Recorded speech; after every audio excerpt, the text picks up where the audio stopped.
ভারতের রাজধানীতে বিরল এক ঘটনা ঘটেছে।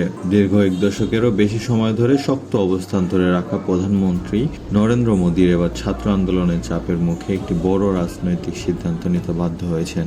বহু বিশ্লেষকদের মতে এটি শুধু একজন মন্ত্রীর পদত্যাগ নয়, বরং ভারতের তরুণ সমাজের রাজনৈতিক প্রভাবের একটি গুরুত্বপূর্ণ উদাহরণ। ঘটনা শুরু কয়েক সপ্তাহ আগে। জাতীয় পর্যায়ে গুরুত্বপূর্ণ পরীক্ষার প্রশ্ন ফাঁস এবং পরীক্ষা ব্যবস্থায় অনিয়মের অভিযোগকে কেন্দ্র করে দেশ জুড়ে ক্ষোভ ছড়িয়ে পড়ে। হাজার হাজার শিক্ষার্থী রাস্তায় নেমে আসে।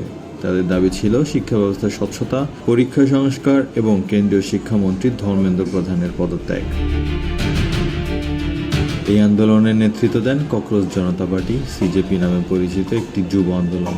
শুরুতে এটি সামাজিক যোগাযোগ মাধ্যমে ব্যঙ্গাত্মক একটি প্রচারণা হিসেবে শুরু হলেও খুব অল্প সময়ের মধ্যেই তা ভারতের অন্যতম বড় ছাত্র আন্দোলনে পরিণত হয়। দিল্লি থেকে মুম্বাই বিভিন্ন শহরে বিক্ষোভ ছড়িয়ে পড়ে। পরিস্থিতি আরও উত্তপ্ত হয়ে ওঠে যখন দিল্লিতে সংসদ অভিমুখে মিছিল করা শিক্ষার্থীদের ছত্রভঙ্গ করতে পুলিশ টিয়ার গ্যাস এবং লাঠিচার্জ শুরু করে। সেই দৃশ্য সামাজিক যোগাযোগ মাধ্যমে দ্রুত ছড়িয়ে পড়ে এবং আন্দোলনের প্রতি জনসমর্থন আরও বাড়তে থাকে। বিরোধী রাজনৈতিক দলগুলোর পাশাপাশি শিক্ষক, অভিভাবক এবং বিভিন্ন নাগরিক সংগঠনও আন্দোলনের প্রতি সংহতি জানায়।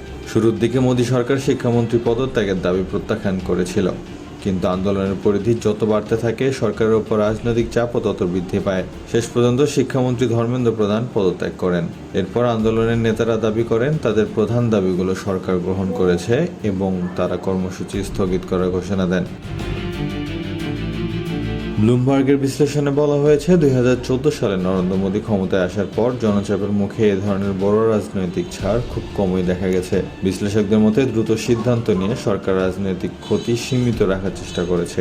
একই সঙ্গে এই ঘটনা দেখিয়ে দিয়েছে যে ভারতের তরুণ ভোটারদের উদ্বেগ এখন বড় রাজনৈতিক বাস্তবতা। রাজনৈতিক বিশ্লেষকদের আরেকটি পর্যবেক্ষণ হলো এই আন্দোলন কোনো নির্দিষ্ট ধর্ম, ভাষা বা জাতিগত পরিচয়কে কেন্দ্র করে গড়ে ওঠেনি, বরং শিক্ষা, কর্মসংস্থান এবং ভবিষ্যৎ নিয়ে উদ্বেগ, যা ভারতের কোটি কোটি তরুণদের অভিন্ন সমস্যা। সেটি ছিল আন্দোলনের মূল শক্তি। ফলে এটি প্রচলিত রাজনৈতিক আন্দোলনের তুলনায় ভিন্ন মাত্রা পেয়েছে। তবে বিশ্লেষকরা এটিও মনে করে দিচ্ছেন যে একটি আন্দোলন তাৎক্ষণিক সাফল্য এবং দীর্ঘমেয়াদী রাজনৈতিক প্রভাব এক বিষয় নয়। আগামী রাজ্য নির্বাচন এবং ভবিষ্যতে জাতীয় রাজনীতিতে এই ঘটনার প্রভাব কতটা পড়বে তা সময় বলে দেবে। অন্যদিকে সরকারও শিক্ষা সংস্কার এবং পরীক্ষা ব্যবস্থা পরিবর্তনের প্রতিশ্রুতি দিয়েছে।